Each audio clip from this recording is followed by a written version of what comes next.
ઓમ ગણેશ. ચાલો સત્સંગ કરીએમાં એકવાર પુનઃ સ્વાગત છે. અને એક બે કોમેન્ટ હતી અને એક બે મને પ્રશ્ન પૂછ્યા હતા કે નવરાત્રિમાં માતાજીની આરાધના ને આ તે બધું તો આપણે કરીએ, પણ કુળદેવીને ખુશ કેવી રીતે કરવા? બહુ જ ઉત્તમ પ્રશ્ન છે, બહુ જ મહત્વપૂર્ણ પ્રશ્ન છે અને એ જ આજે બહુ સહજ સરળ હું તમને શ્રવણ કરાવીશ. જો તમને આ વિષય વિડીયો પસંદ આવે લાઇક કરજો, શેર કરજો અને ચેનલ પર નવા હોય તો સબસ્ક્રાઈબ કરજો. તો ચાલો સત્સંગ શરૂ કરીએ. સૌથી પહેલાં તો એ માની લો કે જો તમારા કુળદેવીનું નામ તમને ખબર હોવું જોઈએ અને હોય એ વધારે સારું, પણ જે લોકોની કુળદેવીનું નામ જ ખબર ના હોય તો શું કરવું? તો જે લોકોને પોતાની કુળદેવી માતાનું નામ ખબર ના હોય તો એ લોકોએ માં અંબેને પોતાની કુળદેવી બનાવી દો, કારણ કે અંબેમાંથી મોટી કોઈ બીજી દેવી નથી અને અંબે માનું જ બધા સ્વરૂપો અલગ અલગ થયા છે. કેવી રીતે? તો દુર્ગા સપ્તશતી ચંડી પાઠનો પહેલો અધ્યાય, બીજો અધ્યાય અને પાંચમો અધ્યાય, એ ત્રણેય તમે અધ્યાય જુઓ તો મહાકાલી, મહાલક્ષ્મી, મહાસરસ્વતી એ ત્રણ દેવીઓ જ્યારે ભેગી થાય ત્યારે 12મા અધ્યાયની અંદર મહાત્મ્ય, જ્યારે દેવી ઉવાચ, માતાજી પોતે પ્રકટ થાય છે. કયા સ્વરૂપે? અંબેના સ્વરૂપે. એટલે મહાકાલી, મહાલક્ષ્મી, મહાસરસ્વતી ત્રણ દેવી એકત્રિત થાય ત્યારે માં જગદંબા બને અને એ જ માં જગદંબા, એ જ મહાકાલી, મહાલક્ષ્મી, મહાસરસ્વતીના જ અલગ અલગ બધા રૂપો થયેલા છે. તો જ્યારે તમને કોઈ જ કુળદેવીનું નામ ના ખબર હોય તો તમે માં અંબાને કુળદેવી માની શકો. હવે માની લો કે તમારા જે કોઈ પણ કુળદેવી હોય, સામાન્ય રીતે કોઈ પણ કુળદેવી, એમને પ્રસન્ન કરવા માટે નવરાત્રિમાં શું શું કરવું જોઈએ? સૌથી પહેલાં તો કુળદેવી માતાનો એક ગાય માતાનો ઘીનો દીવો અવશ્ય કરવો ને કરવો. ક્યાં કરવો? તો જો તમે ઘટ સ્થાપના કરતા હોય અથવા માતાજીના નોરતા કરતા હોય કે તમારું મંદિર હોય ને એમાં માતાજીની મૂર્તિ કે શ્રીયંત્ર આદિ હોય તો માતાજી કે શ્રીયંત્ર કે ઘટ સ્થાપનાની જમણી બાજુ દીવો કરવાનો ગાય માતાના ઘીનો.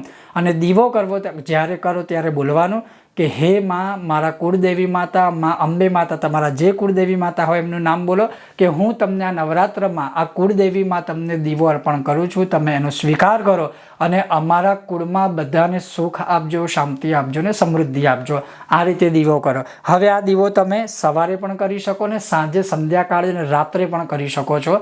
આ રીતે કુળદેવી માતાનો દીવો કરવો. બીજા નંબરમાં, દીવો કરી દીધા પછી મેં કીધું એમ કે તમને તમારા કુળદેવી માતા ખબર છે, એમની ચાલીસા હોય. જેમ કે માની લો કે અંબે માતા છે તો અંબે માની ચાલીસા એટલે દુર્ગા ચાલીસા હોય, મોઢેશ્વરી ચાલીસા થઈ ગઈ, પછી ખોડલ ચાલીસા થઈ ગઈ, કે જેના જે કુળદેવી હોય એ કુળદેવી માતાની જે ચાલીસા હોય એનો એક એક પાઠ કરી લેવાનો. હવે એ થઈ જાય પછી એક જ શ્લોક, સૌથી સહજ, સૌથી સરળ, જે હર કોઈ મનુષ્ય બોલી શકે અને બે હાથ જોડી પ્રાર્થના કરીને કહેવાનું, યા દેવી સર્વભૂતેષુ માતૃરૂપેણ સંસ્થિતા નમસ્તસ્યૈ નમસ્તસ્યૈ નમસ્તસ્યૈ નમો નમઃ. આ એક જ શ્લોક એકવાર બોલીને તમે તમારા કુળદેવીને નમસ્કાર કરી શકો, કેમ કે કુળદેવી માં એટલે માતૃ સ્વરૂપી છે તો એને નમસ્કાર કરી શકો. અને અંતમાં કુળદેવી માતાની આગળ અવશ્ય કુળદેવી માતાનો દીવો કરી, ચાલીસા બોલી, આ એક શ્લોક બોલી અને માતાજી આગળ બીજું કશુંય ધરાવી શકો અલગ અલગ તો નહીં ધરાવો તો પણ ચાલશે, પણ કમસે કમ 1 ચમચી રોજ ખીર માતાજીને ચડાવો, એટલે કે ધરાવો. અને જો શક્ય હોય તો પછી એ ખીર, જો તમે ઉપવાસ કરતા હોય, ના ખાતા હોય તો પરિવારમાં કોઈને પ્રસાદ તરીકે આપી દો. અને જો તમને એવું લાગતું હોય કે કદાચ મનમાં શંકા કે સંકુચિત રહી જવાય તો માતાજીને કોઈ પણ ફ્રૂટ એટલે ફળ એક ધરાવો, પછી એ ફળ તો આપણે ફળાહાર સ્વરૂપે ખાઈ શકાય. તો આ 4 થી 5 વસ્તુ તમે આખી નવરાત્રિ કરશો તો તમારા કુળદેવી માતાની તમને પૂર્ણ રીતે, સંપૂર્ણ રીતે કૃપા પ્રાપ્ત થશે. એમાં કોઈ શંકા સંદેહ રાખશો નહીં. અવશ્ય માં કુળદેવીને પ્રસન્ન કરો, કેમ કે જો કુળદેવી પ્રસન્ન હશે તો કોઈ જ પ્રકારની તકલીફ ક્યારેય થશે નહીં. ઓમ ગણેશ, જય માતા દી.